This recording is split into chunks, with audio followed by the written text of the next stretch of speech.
Mesdames, Messieurs, bienvenue dans l'invité du dialogue. Avec moi, un nouvel invité. Il s'agit de Claire Newman. Elle est membre de la Diaspora France, ancienne activiste, philanthrope et entrepreneur. Bienvenue sur Gabon 24. Merci beaucoup. Merci de m'accueillir chez vous. Tout de suite, dans votre description, un thème m'interpelle, ancienne activiste. Pourquoi ancienne activiste? Merci, vous faites bien de poser la question. Alors, en 2016, vous savez bien ce que nous avons tous vécu dans notre pays et c'est tout à fait dans cet esprit-là que je me suis engagée par patriotisme pour défendre mon pays.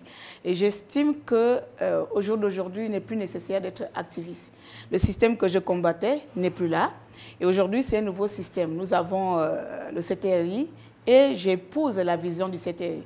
Pour moi, ça devient ancienne, puisque hier, je combattais un système qui n'est plus. Pourquoi continuer dans cette lancée? Puisque j'épouse la vision du nouveau président encore. Voilà pourquoi le terme ancienne. Depuis décembre 2023, j'ai déposé les armes pour m'orienter vers les nouvelles perspectives pour notre pays. Alors très bien, on parle justement de l'impact de la diaspora au Gabon. À ce jour, dites-nous, quel est l'impact de cette diaspora justement? Vous savez, le problème avec nous, peuple gabonais, c'est qu'on ne sait pas reconnaître les autres la juste valeur. Aujourd'hui, on considère la diaspora comme les bras cassés. On va parfois nous confondre ou bien nous faire les comparaisons avec d'autres diasporas ailleurs, ce qui est vrai. Mais sauf qu'aujourd'hui, si on regarde bien, la diaspora gabonaise a un impact au Gabon. La diaspora gabonaise intervient très bien même au Gabon. La diaspora gabonaise investit très bien au Gabon. Nous avons des entrepreneurs gabonais qui vivent à l'étranger, qui sont dans les finances, dans l'agriculture, dans le digital, mais ça, ce n'est pas mis en valeur parce qu'on a tout simplement considéré les jeunes Gabonais qui sont à l'étranger comme des personnes qui ne font rien pour leur pays. Est-ce que ce n'est pas l'image finalement que cette diaspora-là a renvoyée des années durant? On est à l'étranger, on devient activiste, on est sur les réseaux sociaux, mais finalement on ne s'investit pas forcément dans le pays de façon économique, sociale et même entrepreneuriale. Est-ce que ce n'est pas finalement Je pense que ça vient aussi à peu près, il y a aussi un défaut, ça vient aussi de votre part. Excusez-moi, quand je parle de votre part, c'est les médias. Parce que vous mélangez tout, vous confondez tout le monde. Dans la diaspora, il y a la diaspora, comme on appelait avant la diaspora résistante, les activistes, et il y a la diaspora normale. Toutes les personnes qui sont à l'étranger ne sont pas des activistes. Toute la diaspora n'est pas activiste, n'est pas résistante.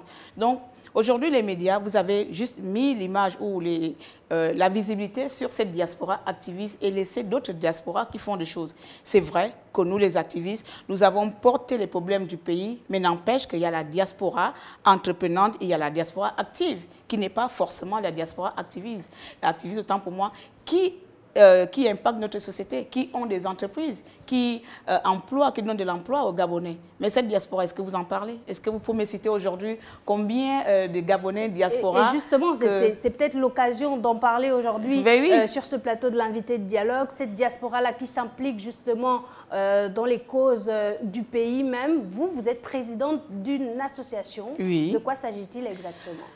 Alors, moi, je fais partie de ces personnes qui disent « je dénonce et je propose des solutions ». Parce qu'il ne faut pas être dans l'esprit de critique sans pour autant proposer ce que toi, tu peux faire.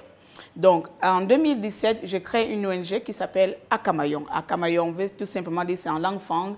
Je défends mon ethnie. Enfin, moi, je me suis donné une définition un peu universelle. Donc, je défends l'humanité.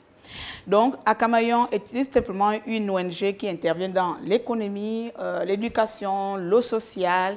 L'ONG est basée au Gabon? Non, non, nous sommes une ONG internationale basée en Angleterre et en France, mais nous intervenons 90% au Gabon. Donc, depuis à peu près 7 ans, toutes mes activités sont ici au Gabon, que ce soit les dons scolaires, que ce soit aider des enfants ou bien l'orphelinat, je fais ça. Mais vous n'en parlez pas. Pas seulement vous, l'État aux autres, vous ne mettez pas... Vous-même, vous ne vous mettez pas suffisamment en avant peut-être aussi. Nous. Peut-être, c'est justement l'occasion d'en parler. Dites-nous, cette ONG, vous avez dit, elle existe depuis 2017. Quels sont vos champs d'action? Quels sont à ce jour les défis justement de la diaspora que vous représentez ici au Gabon et surtout de votre ONG? Les champs d'action, comme je venais à peine de le dire, c'est l'éducation, la santé et autres. Nous intervenons généralement dans la zone rurale parce que c'est une zone très reculée et abandonnée par les politiques de notre pays. Et aujourd'hui, le défi, c'est que jeunes associations comme moi, je ne suis pas la seule, nous sommes nombreuses comme ça, nous avons du mal avec les subventions. C'est-à-dire aujourd'hui, l'État, bon, peut-être avec le nouveau gouvernement, mais l'État gabonais ne privilège pas trop les associations qui ne parlent pas politique, qui ne font pas politique. À un moment donné, ils vont chercher à nous associer pour être sous le haut patronage. Or, aujourd'hui, dans chaque pays, les associations sont les relais de l'État. Quelles sont les pistes de solutions? Moi, je proposerais même à l'État ou au gouvernement de mettre en place un fonds d'investissement pour ces jeunes associations-là.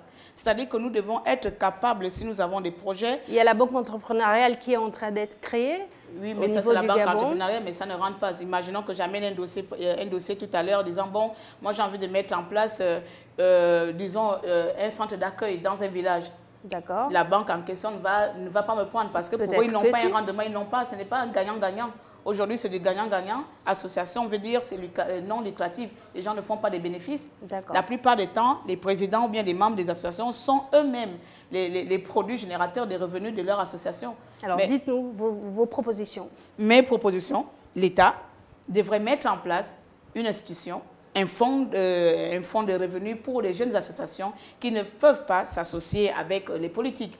Non seulement ça, vérifier et contrôler réellement les activités de ces associations-là. Parce qu'il y a beaucoup d'associations, il suffit d'avoir 2 membres, 3 membres et avoir un bon nom et surtout avoir de bons contacts. Et ces personnes-là peuvent tout simplement prendre la place des associations comme les nôtres qui font des choses au pays depuis des années, mais qui n'avons pas de suivi ou n'avons pas de soutien parce que peut-être je porte le nom Claire Newman. Moi, mon nom me porte beaucoup, d'après eux, préjudice, mais que j'accepte.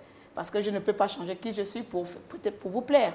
Donc aujourd'hui, moi, je propose que l'État puisse jeter un coup d'œil sincère ou sérieux envers ces jeunes organisations qui n'ont pas d'affiliation, qui n'ont pas de parrain, parce que ces associations-là sont le relais de l'État. L'État ne peut pas faire tout. L'État ne peut pas être partout.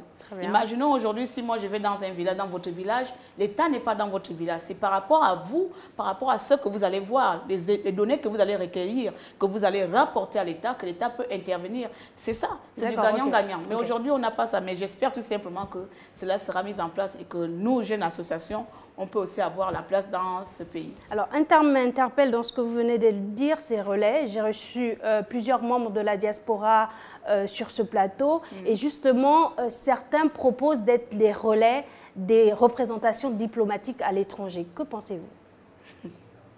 Je pense que mes collègues et moi, ceux qui ont parlé de relais, c'est comme s'ils étaient dans ma tête. Je pense que janvier ou février, je me suis rendue à l'ambassade du Gabon, où j'ai présenté un projet... L'ambassade du Gabon en France. En France, voilà, où j'ai présenté un tel projet où je proposais à l'ambassade du Gabon, au consulat gabonais, d'être le relais. Quand je parle de moi, c'est-à-dire mon organisation. D'accord. Vous savez, en France, surtout en France, je parle de la diaspora gabonaise en France, nous rencontrons beaucoup de problèmes avec nos institutions, avec nos représentants. Ils ne répondent jamais au téléphone, ils ne sont jamais là, ils ne répondent jamais aux doléances, ils ont toujours des problèmes, il faut avoir un parent, le numéro de téléphone qui sonne ou personne ne décroche. Donc moi, je me proposais, en ayant monté un dossier, je me proposais tout simplement d'être le relais entre l'ambassade, le Gabon et la diaspora gabonaise en France. En quoi va justement consister ce relais-là? C'est quoi le contenu? Justement, alors aujourd'hui, l'ambassade ou le consulat, ils ont plus, excusez-moi du terme encore, ils ont plus intérêt à parler que politique. Ils vont parler que le président a fait quoi, tel a fait quoi, mais des problèmes socio-économiques ou autres que rencontrent les citoyens gabonais à l'étranger, en l'occurrence en France, l'ambassade n'en parle pas. C'est-à-dire aujourd'hui, un Gabonais peut avoir des problèmes que je vais me rendre dans mon ambassade pour avoir de soutien autre. L'ambassade ne serait pas là. En tant que relais, moi, qu'est-ce que je fais? Je mets une équipe à côté, je mets un bureau, je mets des personnes. S'il y a un Gabonais qui est au fin fond de Montpellier, qui a un problème, au lieu de passer par l'ambassade, appeler l'ambassade, nous allons déployer une équipe qui ira tout simplement prendre en connaissance les problèmes de la compatriote et remonter nous-mêmes, être le relais entre la compatriote et l'ambassade. Ainsi, si l'État doit intervenir, l'État sait exactement sur quoi intervenir et comment intervenir. Or, l'ambassade, non seulement ils vont parler de politique et autres, ils auront du mal à faire la différence entre un dossier politique, un dossier social, économique et autres. Alors, si vous avez un relais à côté, c'est tout à fait normal. Il faut, à un moment donné, chacun prendre sa partition. Vous ne pouvez pas tout faire, surtout qu'à l'heure actuelle, on a remarqué vos limites. Donc, comme vous savez qu'il y a des limites, donnez les autres de faire ce que vous ne pouvez pas faire. C'est possible si on arrive à travailler ensemble. L'heure est justement aux propositions. Nous sommes au Gabon dans le cadre du dialogue national inclusif. Quelles sont les attentes justement de cette diaspora que vous représentez ici à Libreville? Tout à l'heure, quand je parlais avec un truc, il faut d'abord savoir que la diaspora, elle est multiforme. Là, on parle de la diaspora. Laquelle diaspora? Il y a la diaspora américaine, la diaspora française, la diaspora européenne, autant pour moi, et africaine. Moi, je fais partie de la diaspora européenne. Donc, dans chaque diaspora, il y a des défis. Dans chaque diaspora, il y a des réalités. Donc, on ne va pas tout mélanger. Même si, en gros, nous sommes la diaspora, comme aujourd'hui, nous sommes en train de constituer un peu le G10, nous sommes la 10e province du Gabon. Mais chaque diaspora a ses réalités. Les réalités que la diaspora gabonaise en France rencontre ne sont pas les mêmes que la diaspora gabonaise en Chine. Bref. Ce que vous venez de dire, les Gabonais ne le partagent pas forcément. Pourquoi? 10e province du Gabon. Ben oui. Après, ce sont vos dires. Nous sommes la 10e province du Gabon. L'État doit prendre en compte notre positionnement. On doit être reconnu comme la 10e province du Gabon. Nous impactons vraiment dans la politique de ces pays. Je pense même que concernant la politique, on doit prendre en compte la diaspora gabonaise. La politique de notre pays, la diaspora gabonaise doit avoir un statut légal, doit être légalisée en tant que, comment on appelle, organe distinct de notre pays. Parce que je ne comprends pas que, parce que nous soyons à l'étranger, que les décisions de notre pays nous soient, comment on appelle ça, interdites. Ce n'est pas possible. Donc, vous parlez de la diaspora, comment nous sommes... Et surtout des attentes de la diaspora. Les attentes de la diaspora sont nombreuses. Donc, la diaspora française, elle est plus ou moins organisée. Les autres, je ne connais pas. Mais je parle de la diaspora française parce qu'en France, il y a beaucoup d'entités. Il y a le CDG, il y a ça, il y a ça. Donc, ce qui fait que quand il y a un problème, peu importe, quand il y a un événement politique, chaque organisation se retrouve avec les membres de son parti, bien les membres de son mouvement. En France, nous sommes un peu organisés. Donc, il faudrait tout simplement trouver un moyen comment fédérer toutes ces organisations-là et faire sortir une entité qui aura un impact ici au pays, que ce soit politique et autres. Moi, je pense qu'il y a de quoi faire avec nous. Hein. Sans nous, on va dire, le Gabon sans la diaspora, c'est comme fonctionner avec un moteur sans... Bon, bref, je ne sais pas là, avec le mettre. C'est comme une voiture sans carburant. Voilà. Bah, nous arrivons au terme de cette émission. Peut-être un mot de fin. Oh, moi qui aime parler, je voulais encore continuer un peu. Peut-être un mot de fin. Je vous laisse le mot de fin. Alors, le mot de fin, c'est que ce dialogue est important pour chaque Gabonais. Nous attendons tout simplement les résolutions finales et que chaque Gabonais doit s'imprégner des solutions qui sortiront ici. Ce n'est pas un dialogue qui est fait contre les Gabonais, mais pour les Gabonais, que pour les Gabonais. Donc, je ne peux que terminer sur ça. Hier, nous étions peut-être en colère. Aujourd'hui, c'est le moment de poser les cœurs et revoir ensemble comment avancer dans les bonnes choses avec notre cher président en cours. Et surtout, c'est le moment de devenir ancien activiste. C'est le moment de devenir ancien activiste. Mais cela ne veut pas dire que s'il y a des mauvaises choses qui se passent, on ne peut pas dénoncer. Moi, je suis comme on m'appelle, Madame Folle-Folle, mais je ne suis pas une folle. Je suis le genre de folle qui aime avec passion. Aujourd'hui, si le pouvoir en place décape un peu, déborde un peu, je serai là pour dire... Mon cher tous, ce n'est pas comme ça qu'on fonctionne. Ben, merci, voilà. Madame Claire Newman, d'être passée sur Gabon 24. Merci à vous, chers téléspectateurs, d'avoir été de nôtres. J'aurai le plaisir de vous retrouver très rapidement. À très vite sur Gabon 24. Merci.